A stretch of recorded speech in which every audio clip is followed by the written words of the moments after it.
Muy buenos días, mi nombre es María Lorenzo. Referente al examen oral de Derechos Humanos, pregunta 1. Señale el valor y la aplicabilidad de los tratados de los derechos humanos en el orden interno. Debemos de tener en cuenta que el Estado garantiza a toda persona, conforme al principio de progresividad y sin descripción alguna, el goce y ejercicio irrenunciable, indivisible e interdependiente de los derechos humanos.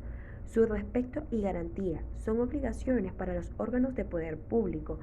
Estos se van a conformar o van a dar conformidad con esta Constitución, con los tratados sobre los derechos humanos, suscritos y ratificados por la República, y que con las leyes que lo desarrollan. Vamos a tener en cuenta que también los tratados y pactos y convenciones relativamente a los derechos humanos suscritos, rectificados por Venezuela, tienen una jerarquía constitucional y prevalente,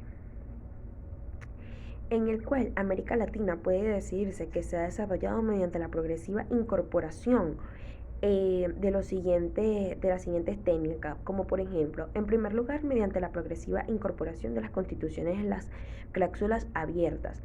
También vamos a tener mediante la aplicación inmediata de las prevenciones constitucionales sobre los derechos humanos sin necesidad del reglamento legislativo, con base en la regulación de los instrumentos internacionales de nuestra Constitución. En tercer lugar, mediante la constitución progresiva de los instrumentos o los tratados internacionales. ¿Cuál es el alcance atribuido a las obligaciones y principios derivados del derecho internacional a los derechos humanos?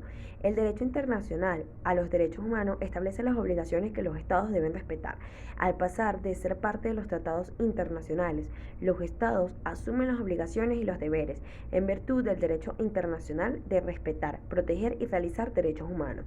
La obligación de respetarlos significa que los estados deben atenerse de inferir en los disfrutes en los derechos humanos o de limitarlos.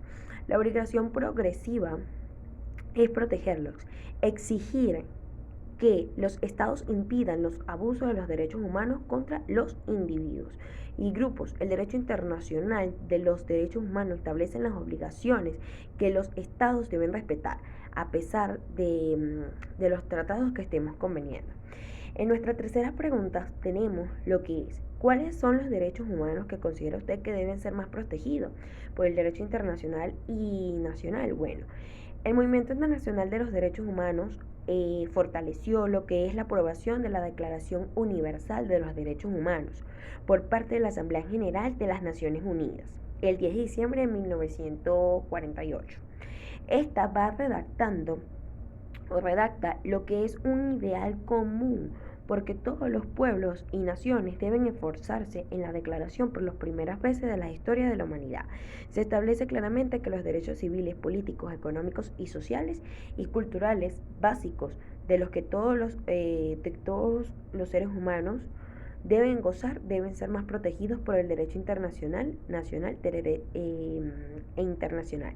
Van a ser el derecho a la vida, el derecho a la libertad, la justicia, la paz y la privacidad. Los estados de excepción no son más que un régimen de excepción, es un mecanismo contemplado en la legislación de un país para afrontar situaciones extraordinarias y graves, catastróficas, desórdenes públicos, guerras, e incluyen mayor parte de los poderes de los gobiernos o fuerzas armadas. El estado de excepción no es más que un mecanismo que, como su nombre lo sugiere, otorga poderes especiales al Ejecutivo Nacional que afronta situaciones fuera de lo común que afecte la paz o el bienestar de los ciudadanos y que no son afrontables a través de mecanismos normales. Estos poderes podrán utilizarse estrictamente para un fin y lograr su objetivo. El rasgo de característico de estas atribuciones es la carrera a la posibilidad de limitar o restringir el ejercicio de algunos de los derechos temporales. Es importante subrayar que en un Estado democrático se puede plantear la limitación de derechos, pero que nunca su suspensión, distinción que está apropiadamente expresada en la Constitución de nuestro país en el artículo 337, que señala que podrá ser restringida temporalmente las garantías consagradas en esta Constitución. Vamos a tener también lo que es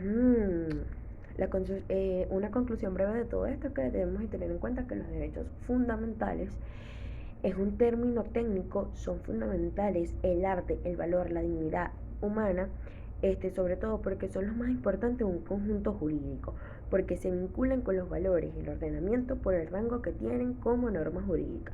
Los derechos humanos son aquellos principios que el hombre posee por méritos de hecho de serlo y está contemplado en diversos pactos, tratados y derechos universalmente reconocidos.